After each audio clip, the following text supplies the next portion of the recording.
"Where's Jake?" Quinn asked. She wanted to scream, but knew that wouldn't help anything. "I don't know. Max couldn't locate him either," Fred whispered. His hands shook. He's scared, Quinn realized. She was too. They'd gone to pick up Jake from school along with Quinn's 2 children, but Jake had been picked up already by an unknown relative. Well, who was the most likely relative to pick Jake up from school? "My father," Fred mumbled. "Fine. That's a great place to start then. Let's go find him." Quinn grabbed Sammy and Denny's hands and they all followed Fred down the street. Thankfully, Fred's parents' home wasn't all that far from the school, positioned on a lovely street on the Upper East Side. Soon enough, Fred, Quinn, and the children burst through the front door of his parents' 3-level brownstone. "Jake, are you in here?" Fred yelled, but there was no answer. "Dad, it's me. Is Jake here?" Fred shouted again, growing more impatient now. "Dad, where are you? Is Jake here?" Still, there was no answer. Fred looked to Quinn helplessly. "We should split up. I will search down here, you look in the bedrooms." Quinn nodded, grabbing the children's hand. "Come on, guys. Let's go find Jake." The kids, a little out of their element, obediently climbed the stairs. Fred, meanwhile, moved from the living room to the dining room to the kitchen, but the house was empty. "Hello? Where is everybody?" Even the garden was eerily quiet. Fred ran back inside the house where Quinn and the kids waited for him, having also returned empty-handed.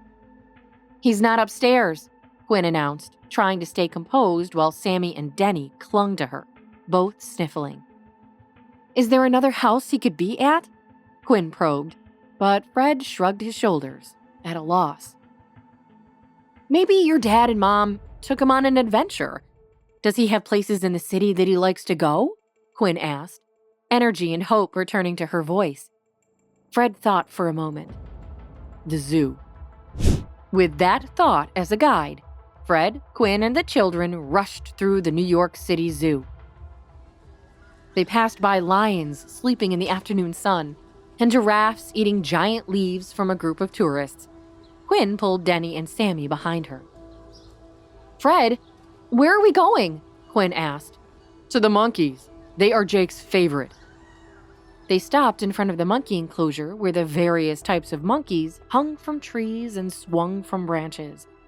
Just then, Fred spotted a boy with dark brown hair similar to Jake's. He was standing up so close to the exhibit that his face was pressed against the glass. "Jake?" Fred yelled.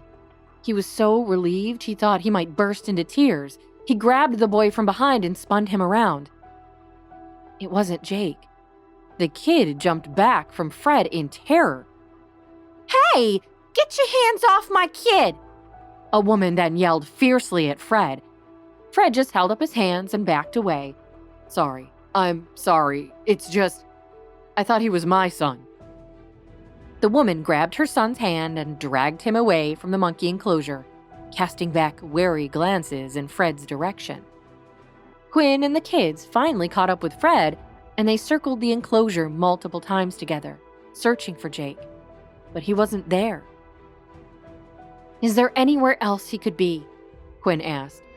"What about his favorite food places? Somewhere your parents might have taken him.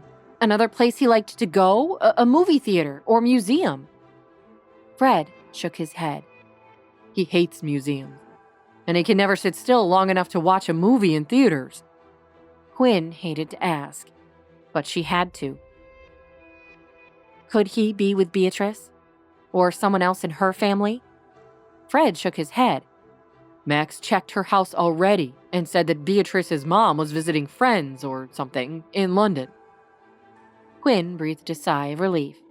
She was glad Beatrice hadn't gotten her mean hands on him again. Quinn ran her hands through her hair and looked around the enclosure again. She spotted Denny and Sammy in the corner, smiling at the monkeys.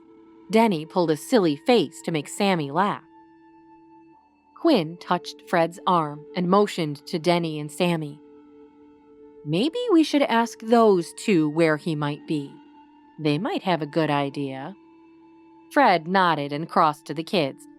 He knelt at Denny's height. Hey, Denny, I won't tell him you told me, but do you have any idea where Jake might be? He told me at lunch today that he wanted to go to a ball game, but you had to work. As always, he said. Fred hugged Denny tightly. Right. Thank you. I think I know where Jake might be. Hi, Quinn here, and if you're wondering what happens next, click on the link in the description to listen to the full audio series. You can also watch the next episode here in the playlist.